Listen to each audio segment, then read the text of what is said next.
What's up, traders? Welcome back to my channel. So in today's video, I'll be showing you guys how I lost exactly $100. Here is the proof of the $100 I lost, guys, in 2 minutes, and how you can avoid these 5 mistakes that I did. Losing can be painful, guys, especially if you had anticipated making more money. So the first mistake I did was trading in an environment that had a bad network. So guys, let me tell you guys a little thing about me personally. I'm pursuing my BSc degree in economics, and that day I happened to go to class, and along the line the network went off, and I had analyzed this trade already. I had envisioned making money from this trade after doing my fundamentals, and yeah, it was a newly listed pair, so I just couldn't let this trade go.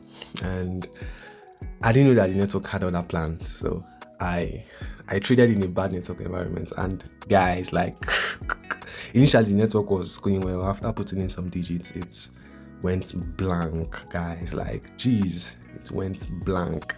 So that's the first mistake I did. And never should you trade in a bad network environment. Always make sure your network coverage is very stable and okay. Like, it's very best. It's at the best output at that time. Otherwise you may lose your money, especially when trading newly listed pair, because this camp network, as at then, like, it was listed newly, so I lost money because of that network.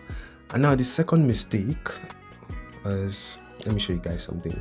Second mistake was not putting my stop loss well. Like, I don't know how to explain this. I had a stop loss in mind. So this coin listed at, let me go back to, listed at 0.4916. So I had imagined that if I short this coin, because I waited for the second confirmation. I waited for the second confirmation using the 1 minute time frame. I waited for it, and then it came forth. If I should keep scrolling back, you would likely not see it very soon. So let me use the 15 minutes time frame so that you guys will see what I mean. Let me go back to the 4 hours first. So I waited for the second confirmation in the 15 minutes time frame. If you've seen my last video, you see or you understand what I'm talking about.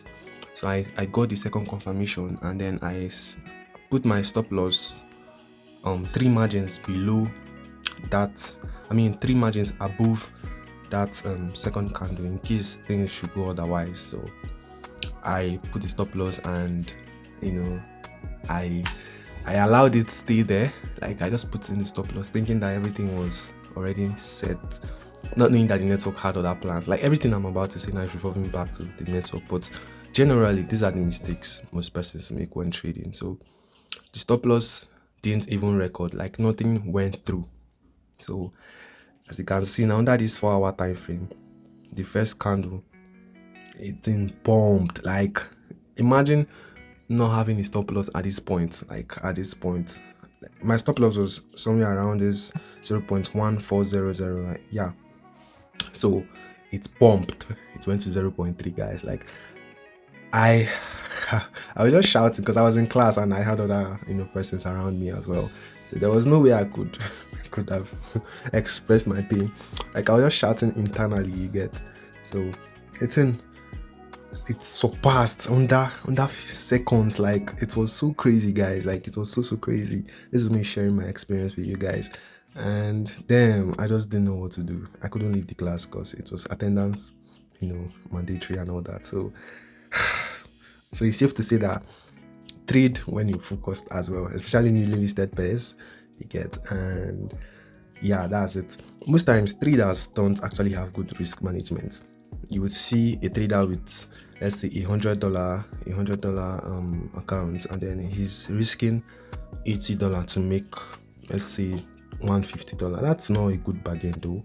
It's not really a good bargain, because if things should go south, you'll be left with 19 point something dollar, and it's not really a good bargain. So having a good risk management and then making sure your stop loss is set is a good thing to have as a trader.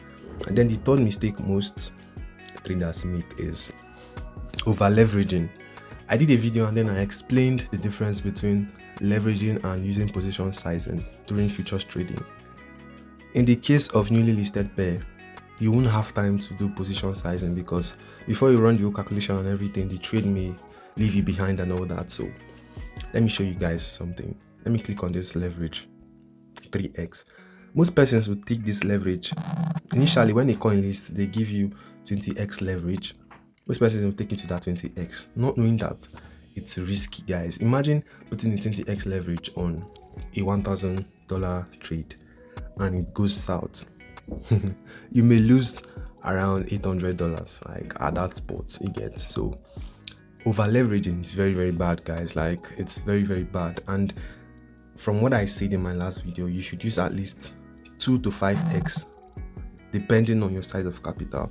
If you're risking $10, you can increase it to 10x for a good profit. But if what you're risking is above $100, please just make use of 1 to 5x, not even to 1 to 5x, because it's very, very much safe that way. I get. And then another thing you should have in mind is, let me show you guys something. Trading low liquidity pair. What do I mean? If you look at this chart, beneath this chart, you see that it's just little amount of cash that is coming into this token. $2, $1, $0.8 and all that. This kind of coins, like, they move like lightning. They are very, very, very, very, very risky to trade. Let me go to the 1 minute time frame so that is what I mean. Observe this candle movement, guys. Just observe something. I want to show you guys something. A little movement from this candle. I hope you can see this. By the way, this is not a normal candle, it's called a hollow candle, and I'll do a video on how to set it up very soon. So observe this movement. A little movement like this can take, let's say you're trading with $100 and then this moves up and you created a short order from here. If this should move up like this, you may be losing around $5 instantly. Guys, like, this kind of coins, they are very crazy because they don't have much liquidity, and then when price action takes its impact, you lose a good amount of money. So the fourth one is called revenge trading. Revenge trading, guys. Revenge trading is very bad. Let me show you guys the proof of $100. Let's look like I'm just saying stories here. Look at it here.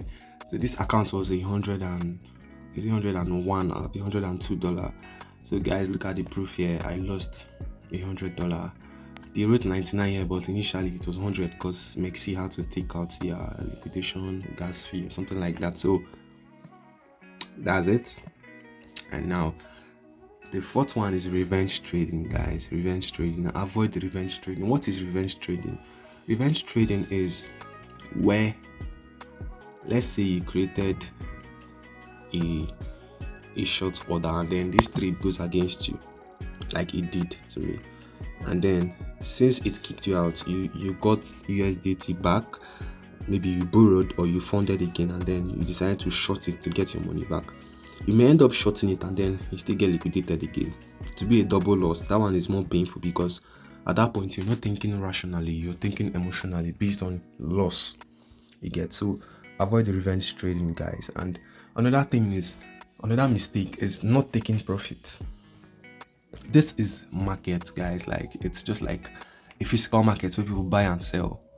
You cannot tell a buyer not to take profit. He gets not to take profit from something he just bought or something he decides to sell to a seller. You cannot tell someone to do that in a physical market. So with that, the same analogy, apply it to this trading, because nobody promised you any money here. Anything you make based off on your expertise and then on your chance, you take out the profit, guys. Don't wait for anybody to give you anything otherwise. Like, take out the profit ASAP. You get. So especially when trading newly listed pairs. So that's the fifth mistake. And then for a bonus, guy, like, avoid FOMO. What is FOMO? Fear of missing out. The other time I saw people trending about Wikicat and all that. Guys, I know some persons that lost a good amount of money trading Wikicat because they heard that their friends say, okay, guy, go and buy Wikicat or less you will not be rich. Avoid FOMO, guys. Like, until you personally analyze something, or you pay the professional to analyze something, a particular product for you, and then give you his or her bias on it. Do not buy or enter a trade, guys.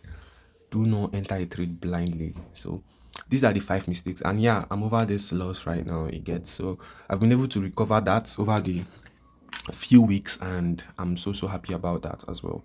I did not recover it through revenge trading though. I took other pairs and all that, so I'm so happy to be back on this channel, guys, and I hope you enjoyed this video. Make sure to like and subscribe, and then I'll leave a link to my Telegram group where I share my signals and all that, so make sure to join. See you in the next video. Peace.